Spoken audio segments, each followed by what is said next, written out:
Health Qigong, or 8-section Qigong exercises.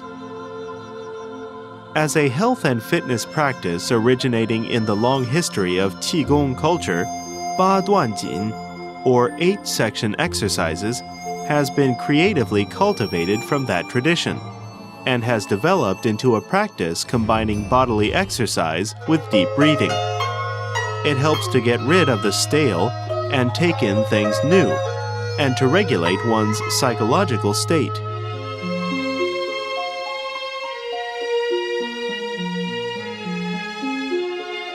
Jin in Chinese refers to high-grade silk products, which symbolize the precious and beautiful things of Chinese culture. As a set of well-designed Qigong exercises which help to improve the health and prevent illness, Ba Duan Jin has been a cherished practice since ancient times. Ba Duan literally means 8 sections of movements.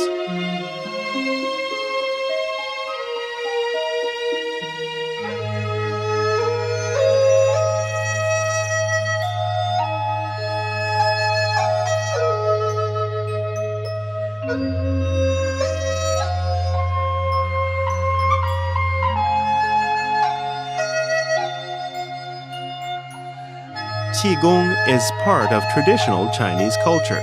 Health Qigong is practiced nationwide, featuring a combination of bodily movements, deep breathing, and spiritual regulation. Ba Duan Jin is one of the most popular health Qigong exercises. The originator and illustrator of the exercises are said to be Han Zhongli and Lü Dongbin, 2 of the 8 immortal figures in a Chinese tale. However, it is more likely that Yue Fei, a famous Chinese general of the southern Song dynasty almost 900 years ago, was the creator. A 2,100-year-old brocade painting named Illustrations of Qi Conduction was unearthed in 1972 from a tomb in Mawangdui, Changsha, central China. It contains illustrations of 4 movements similar to those of the modern Ba Duan Jin exercises, and is believed in academic circles to be the origin of Ba Duan Jin today.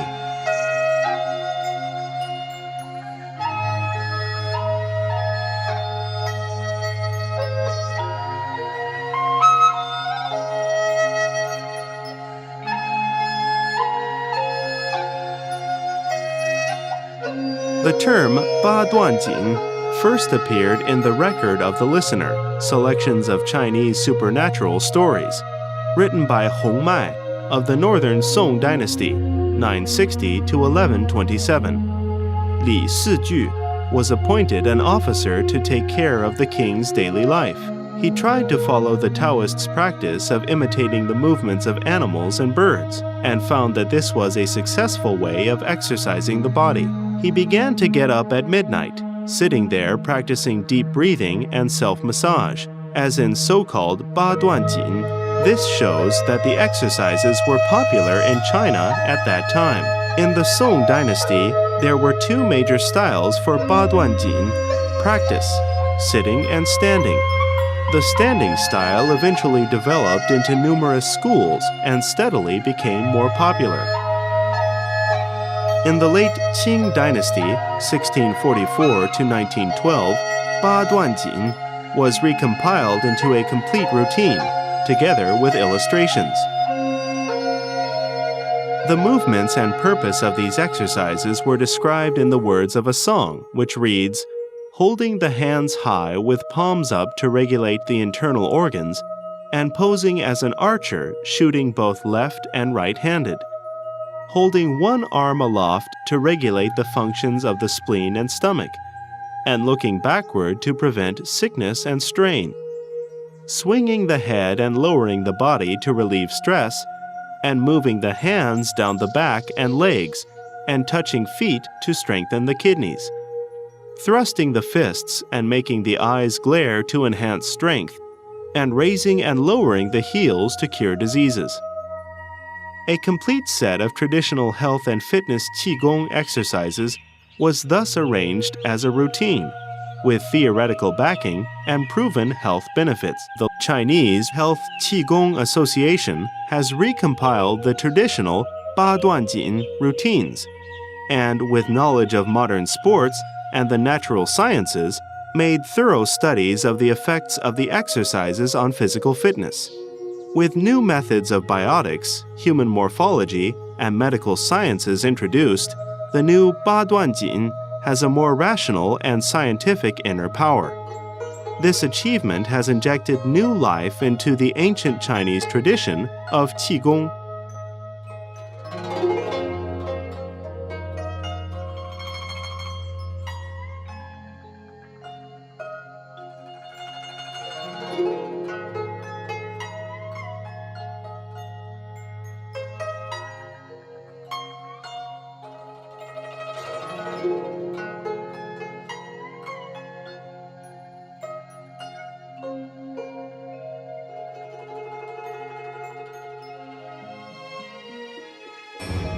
Characteristics.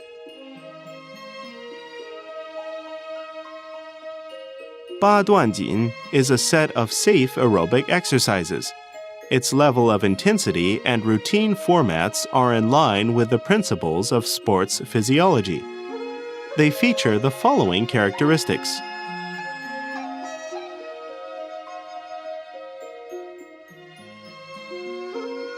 Gentle, slow, smooth, and consistent.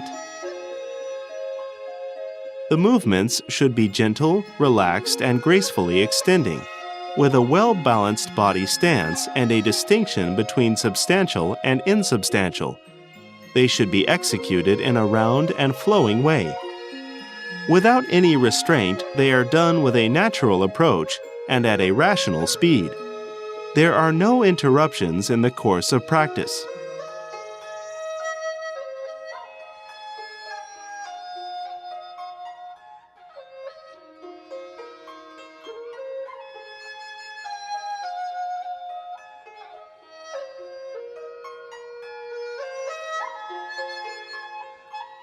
Rhythmic combination of relaxation and strength, and of dynamism and inertia. Both mental and physical relaxations are necessary. The practitioner should get rid of all psychological and physical stress, and relax the joints, muscles, and inner organs, steadily from the inside to the outside. A state of freedom from all restraint is sought.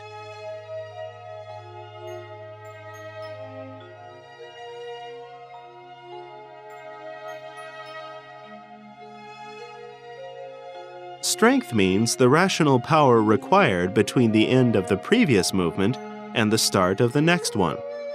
Such is the case with the hand movement in holding the hands high with palms up to regulate the internal organs. The archer's horse stance in posing as an archer shooting both left and right-handed.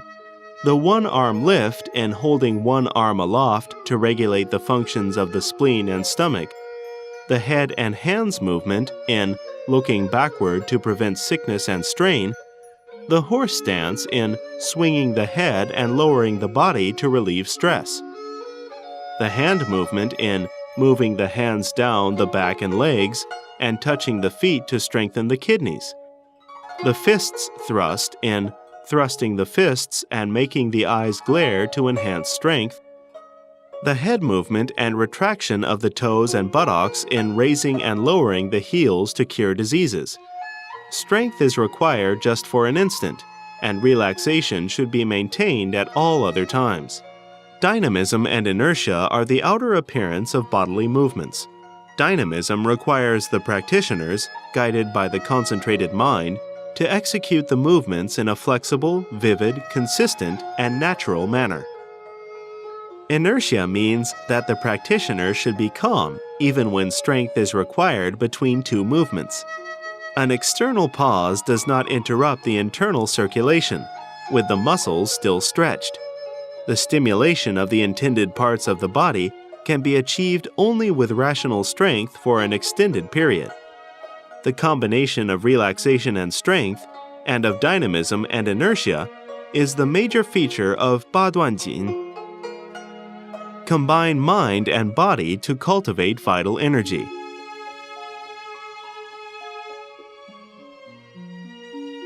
One's mind and body are closely linked and integrated into an interactive unity, which is required in Ba Duan Jin practice. With the coordination of a directive concentrated mind and a vigorous body, vital inner energy and its circulation inside one's body for health and fitness can be achieved through spiritual cultivation and physical exercises.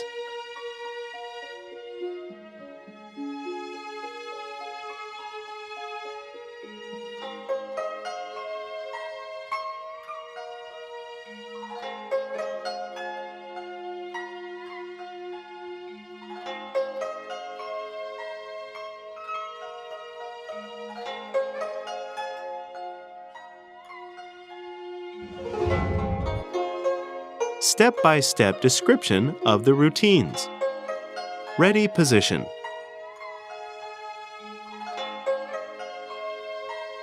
Stand straight with the feet together and the arms hanging loosely at the sides and the eyes looking straight ahead. Move the left foot to the left so that the feet are shoulder width apart. Raise the arms from the sides up level with the groin, with the palms facing back. Bend the knees slightly. Swing the arms forward in a circle as if holding a hollow ball in front of the navel, with the palms facing inward at about 10 centimeters apart. Look straight ahead.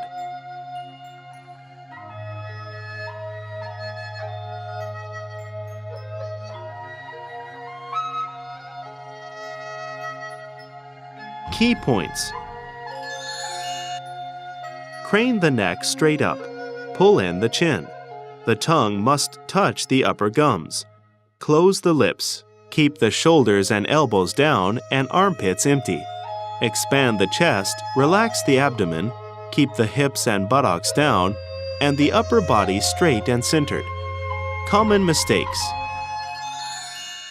Keeping the thumb up and the other fingers down when holding the arms in a hollow semicircle.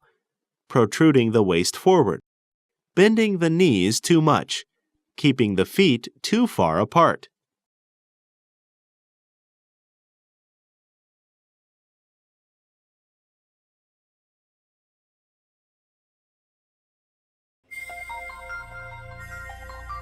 Corrections. Keep the shoulders and elbows down, the fingers pointing to each other, and the thumbs level. Contract the hips and buttocks, but relax the lower back. The knees should not protrude beyond the toes. The feet should be kept apart and parallel. Functions and effects. Calms the mind and regulates the breathing to set the internal organs at ease.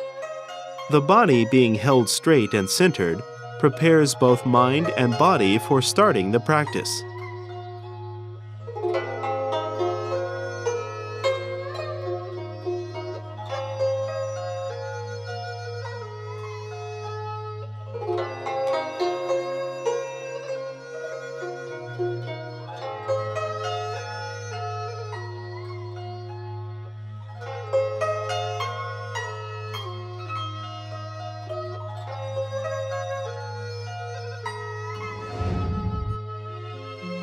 Routine 1. Holding the hands high with palms up to regulate the internal organs. Move the arms down a little from the hollow ball holding position. Cross the fingers with the palms facing up. Look straight ahead.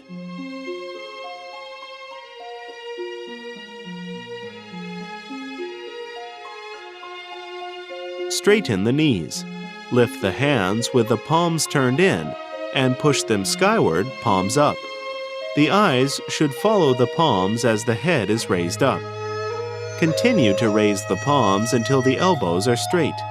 Pull in the chin, pause a little and look straight ahead. Bend the knees slightly. Lower the arms to the sides.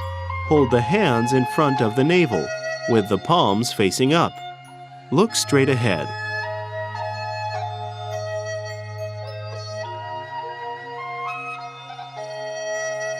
The routine should be done 6 times, with the hands moving up and down once each time.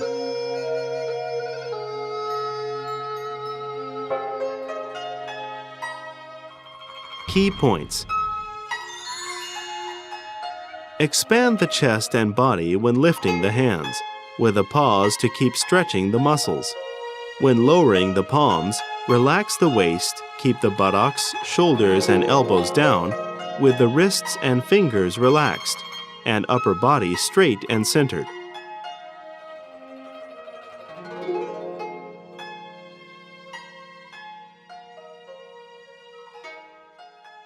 Common mistakes.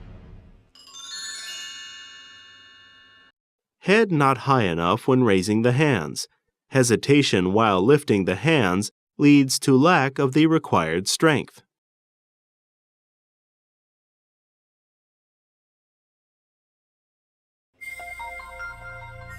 Corrections.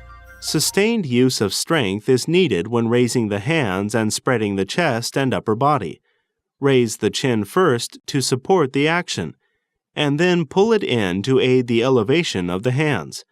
Strength should be focused at the lower part of the palms.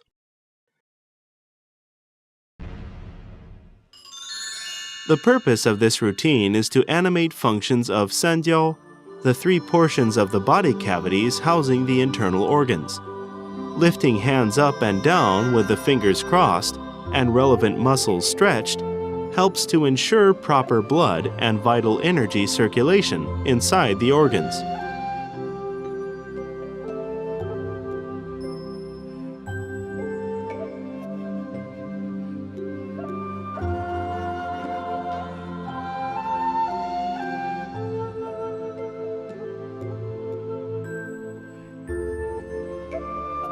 Stretching the muscles and ligaments around the joints and soft tissues in the upper body helps to prevent and cure shoulder and neck problems.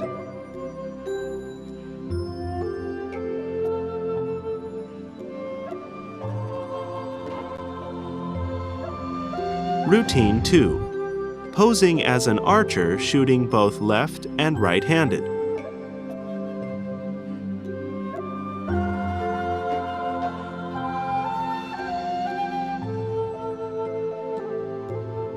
One. Continue from the previous routine. Move the body weight to the right. Take a step to the left side and straighten the knees slowly. Raise the hands and cross them in front of the chest, with the left hand out and both palms facing inward. Look straight ahead. 2. With the fingers bent, move the right hand to a position in front of the right shoulder. Turn the left arm inward and push it to the left, with the thumb and forefinger apart and the first and second knuckles of the three other fingers slightly bent, to a position level with the shoulder. Bend the knees to adopt the horse stance. Pause with the eyes looking to the right. 3. Move the body weight to the right, relaxing both hands into palms. Move the right hand in a curve to a position level with the right shoulder, with the palm tilted forward. Shift the body weight further to the right. Withdraw the left foot to stand straight with feet together. Hold the hands in front of the abdomen, with the arms curved and the palms facing up. Look straight ahead. Repeat the above movements 3 times each, on the left and the right. Finally, move the body weight further to the left. Withdraw the right foot to stand straight, with the feet apart and the knees slightly bent. Hold the hollow ball in front of the abdomen. Look straight ahead. Key points. When imitating the act of an archer poised to release an arrow, clench the fingers of the pulling hand and keep the shoulder and arm level. The shoulder and elbow of the other hand should be down, with the wrist bent, the thumb and forefinger up, and the hand in a hollow holding position.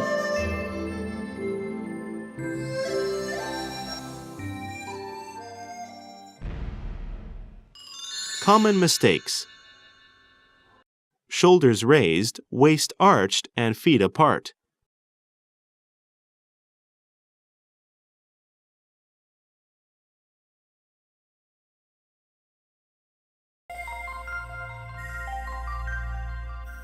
Corrections. The shoulder and elbow of the bow arm should be down. The upper body should be kept straight. The heels should be kept apart.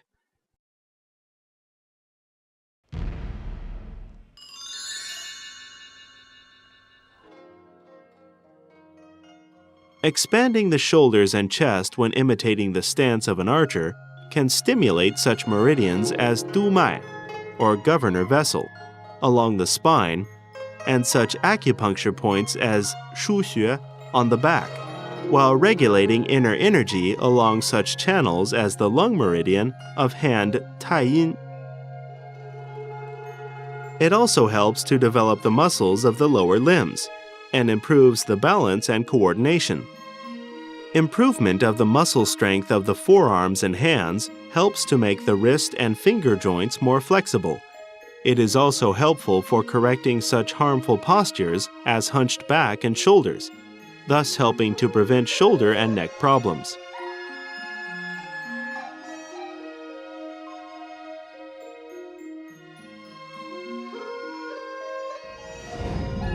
Routine 3. Holding one arm aloft to regulate the functions of the spleen and stomach. 1. Continue from the previous routine. Slowly straighten the knees. With the feet apart, lift the left hand past the face, while turning the left arm inward, to a position above the head and to the left. Press the right palm down to in front of the right hip, with the fingers pointing forward. Pause in this position.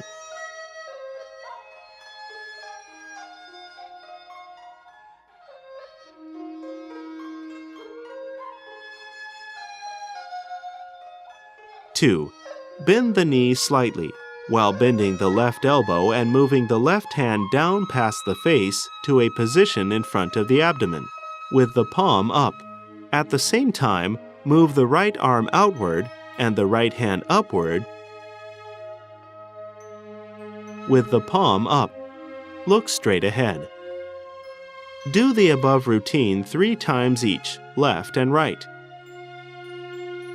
Finally, bend the knees slightly and press the right hand down to a position in front of the right hip, with the fingers pointing forward. Look straight ahead. Key points. Expand the chest and body, relax the shoulders and stretch the spine at the waist. Apply strength at the lower parts of the palms when pressing the hands up and down.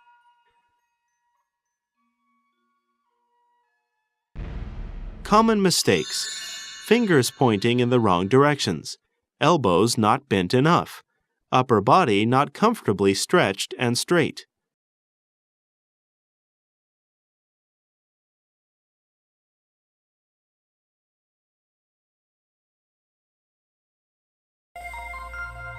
Corrections. Make sure that the palms are level and pointing in the right direction. Strength should be applied at the lower part of the palms. The elbows should be bent slightly and tucked into the sides. As the arms move upward and downward in a relaxed and stretched way, the abdominal cavity is pulled and expanded, which has a massaging effect on such organs as the spleen and stomach.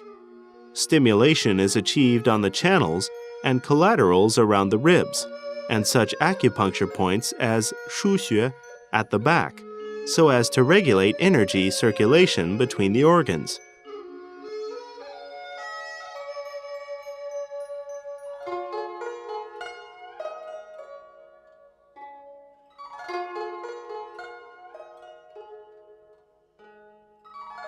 The movements strengthen the minor joints and muscles along the spine, and improve the spine's flexibility and stability, which helps to prevent and cure problems in the shoulders and neck.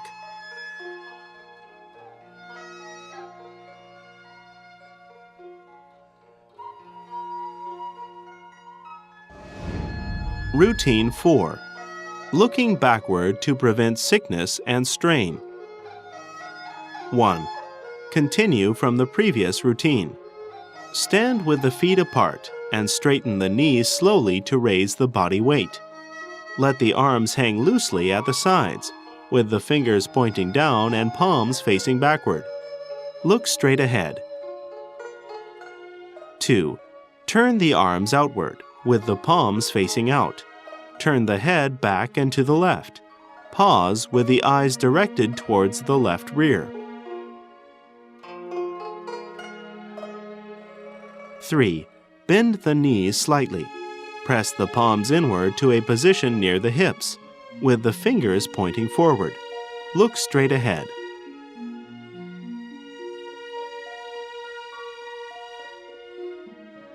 Execute the above routine 3 times each, to the left and right.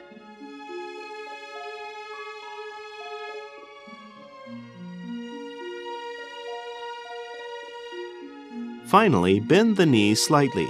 Move the hands to a position in front of the abdomen, with the palms up. Look straight ahead.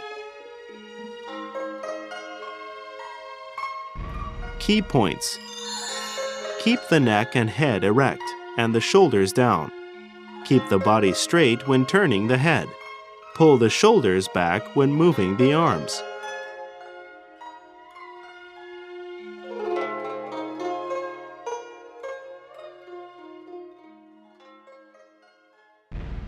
Common mistakes. Upper body tilting back. Upper body turning as the head turns. Incomplete head and arm movements. Corrections. Keep the chin pulled in. The head and arms should be turned as much as possible.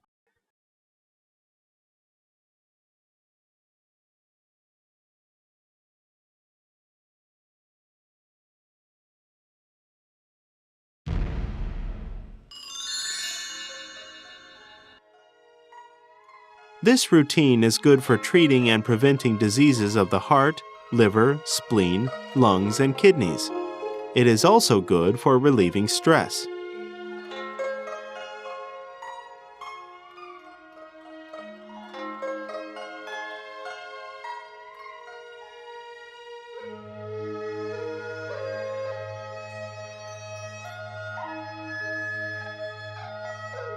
The stretching movements help to pull and spread the organs in the chest and abdominal cavities.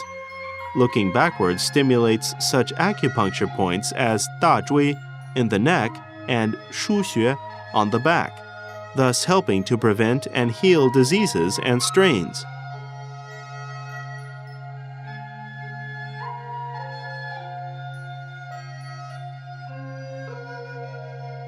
The routine also helps to improve the pulling strength of the muscle groups around neck and the shoulders, extend the range of movements of the neck, and exercise the muscles around the eyes, thus helping to prevent fatigue of the eye muscles and diseases and injuries of the shoulders, neck, and back.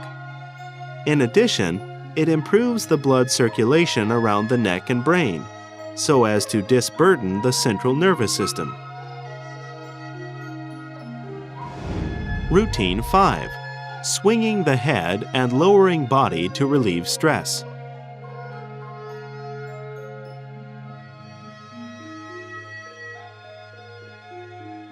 (1) Continue from the previous routine. Move the right foot to the right. Stand with the feet apart. Raise the hands above the head, with the elbows slightly bent, and the fingers of both hands pointing towards each other. Look straight ahead. 2. Bend the knees to adopt the horse stance. Press the hands on the knee joints.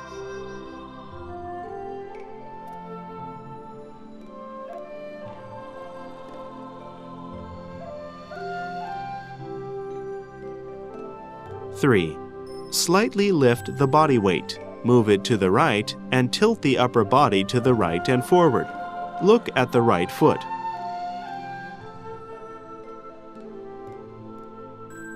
4. Move the body weight to the left.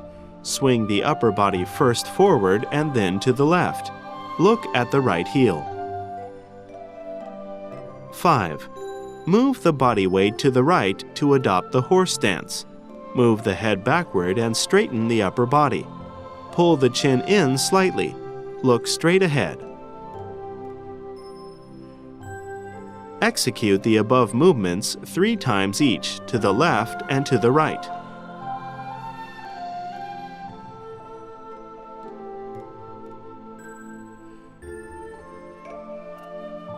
Finally, move the body weight to the left. Withdraw the right foot and stand with the feet apart. Raise the arms above the head with the palms facing each other. Bend the knees slightly. Lower the hands to a position in front of the abdomen, with the fingers pointing towards each other. Look straight ahead.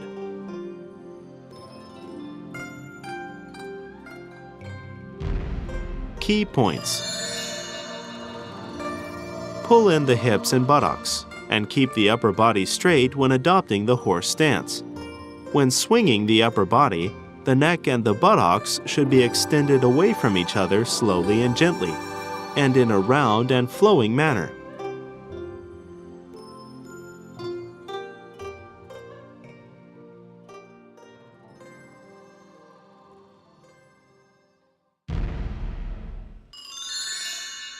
Common mistakes: keeping the neck stiff and failing to swing the area of the coccyx smoothly and sufficiently.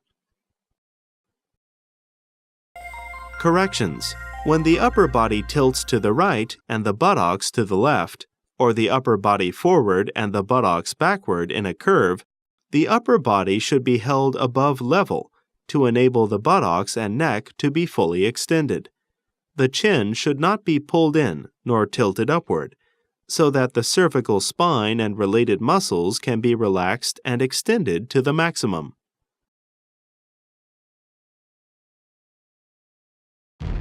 Swinging the buttocks in the horse stance can stimulate the spine and the dumai meridian.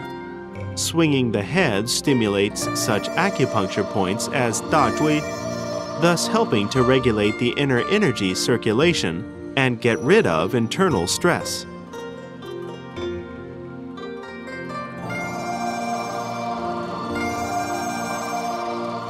During the swing, the waist section of the spine and the neck are fully bent and swung, which exercises the neck section of the spine and the muscle groups of the waist, abdomen, hips, and buttocks. It improves the flexibility of the joints in the neck, waist, and hips, thus developing the muscles in those areas.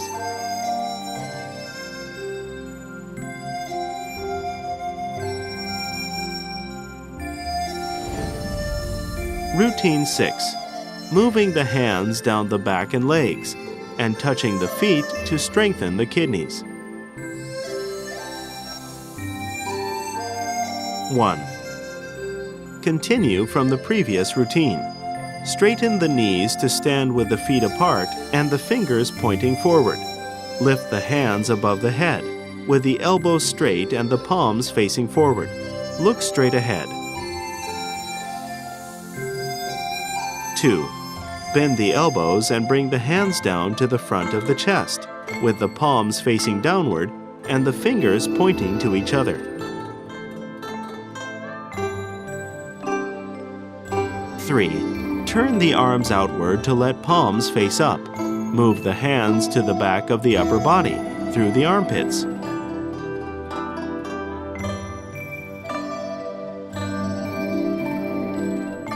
4. Move the hands along the sides of the spine to the hips, and tilt the upper body forward.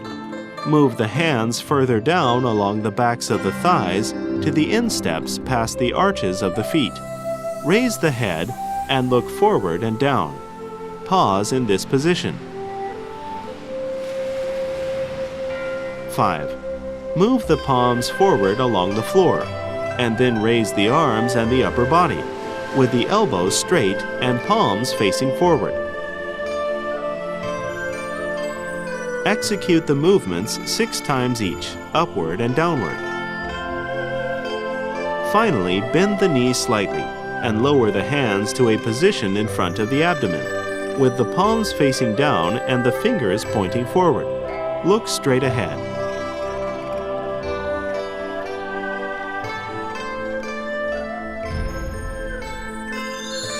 Key points.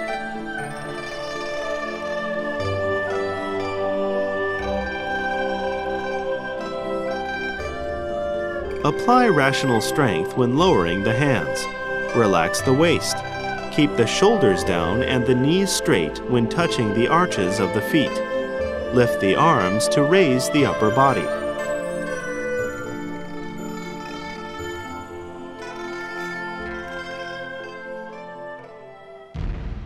Common mistakes. Knees bent and head down when lowering the hands, raising the upper body before raising the arms.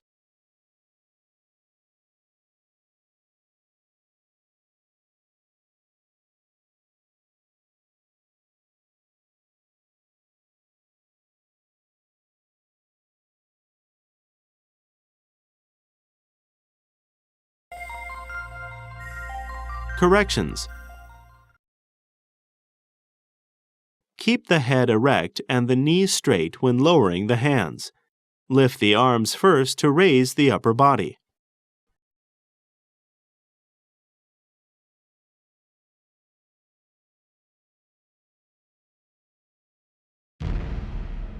With forceful bending and tilting of the upper body, stimulation is achieved on the spine and the Dumai meridian along it, as well as such acupuncture points as Yangguan and Weizhong. This routine helps to prevent chronic diseases of the urogenital system and strengthen the kidneys and waist.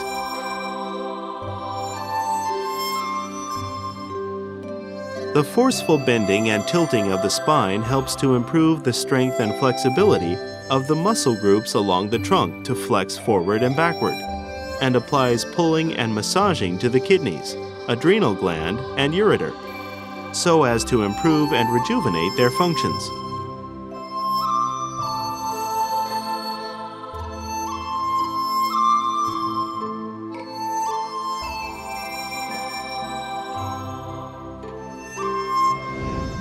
Routine 7. Thrusting the fists and making the eyes glare to enhance strength.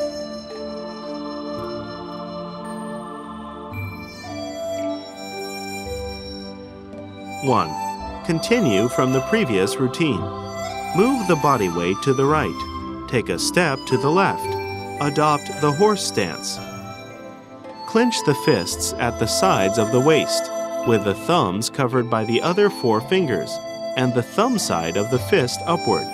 Look straight ahead. 2. Thrust the clenched left fist forward at shoulder level, with the thumb up. Look at the left fist.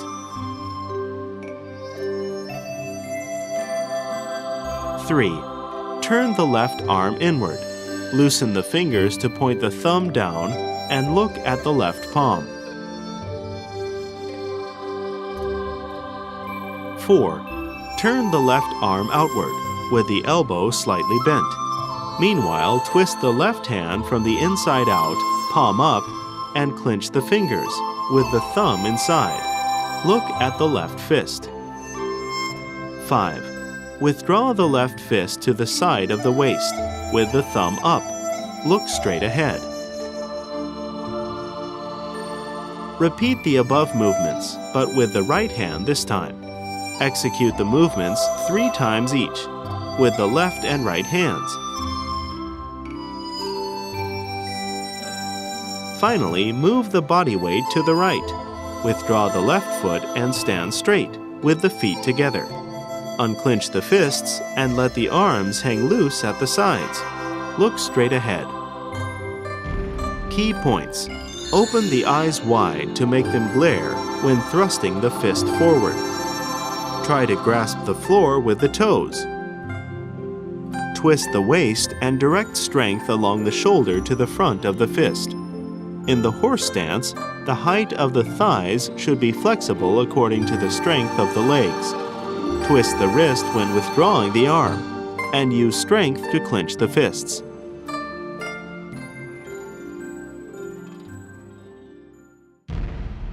Common mistakes. Allowing the upper body to tilt forward and the elbows and shoulders to rise when thrusting the fist. Insufficient strength applied when twisting the wrist and clenching the fist.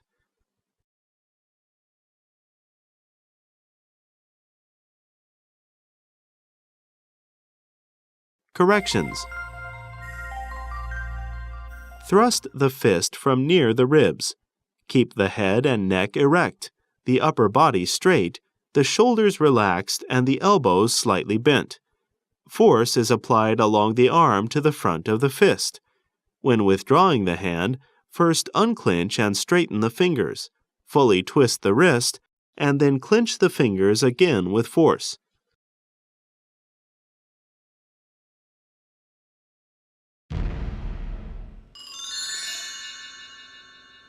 In traditional Chinese medicine, the liver is believed to control the tendons and sinews, and is directly connected with the eyes.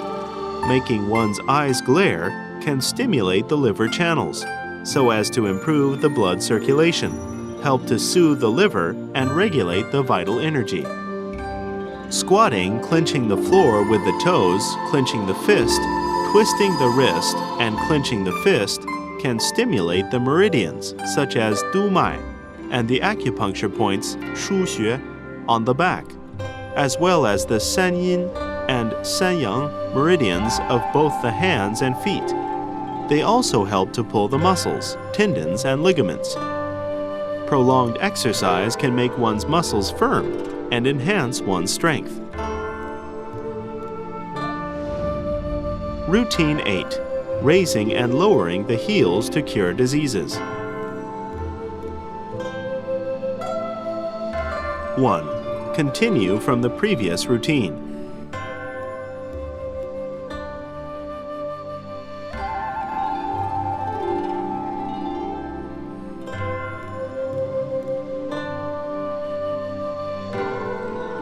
Raise the heels and crane the neck upward. Pause, looking straight ahead. 2. Let down the heels to tap them on the floor. This movement should be done 7 times each, up and down.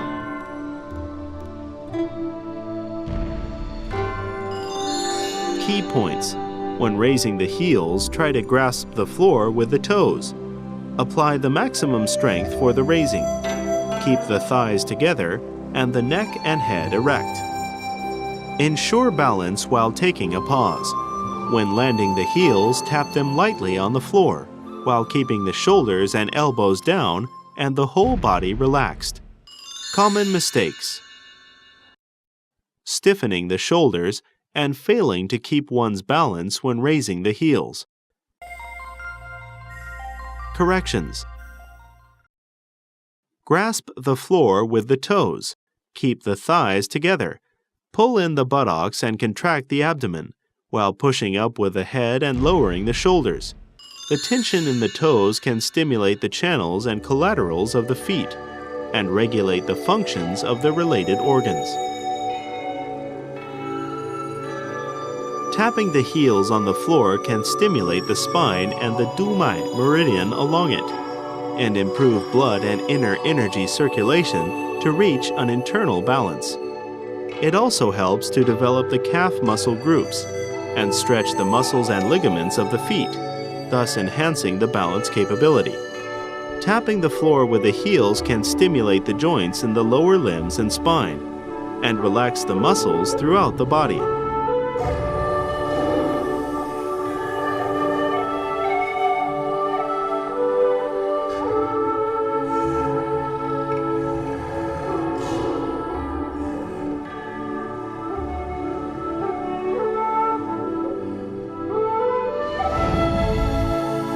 Closing form.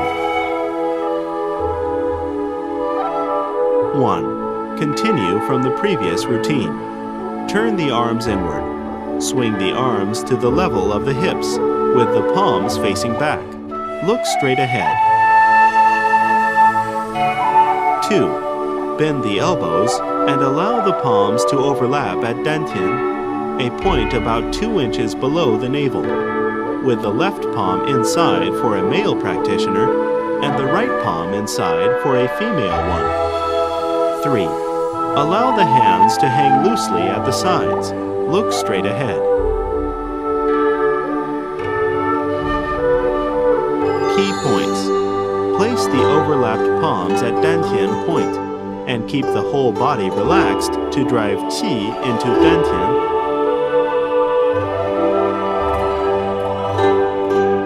Keep body in a composed and sober state, with such tuning exercises as rubbing palms and hand backs, face massage, and limb relaxation.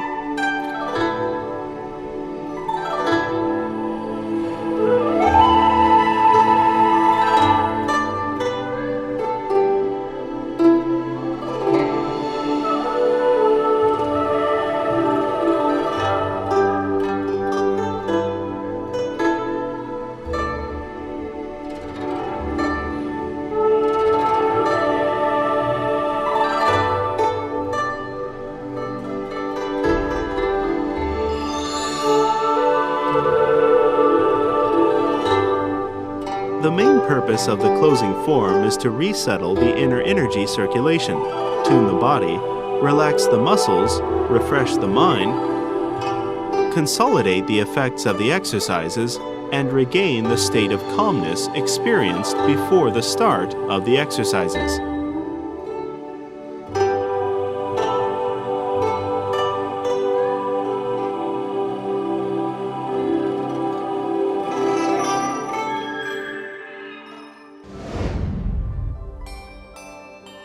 Complete demonstration.